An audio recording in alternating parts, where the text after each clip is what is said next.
So I guess you're here because you either decided to give away your Anker Soundcore R50i NC, or more likely, you've stumbled upon some pairing or connection issues, maybe the left or right side not working, or maybe it keeps disconnecting. So in this guide, we're going to show you the best fix, and that is to hard reset your device to its default factory settings. Let's do it. So for that, make sure the buds got enough charge to perform the reset process. Now just go ahead, take off the buds from its charging case, and now press and hold down over this touch surface on the Soundcore logo for exactly 10 seconds.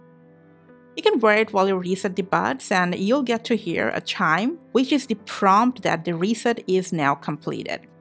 After the reset is complete, it'll go straight into pairing mode. You can just go ahead and pair it with the device of your choice, and hopefully the problem you were facing is now solved. Thanks for watching.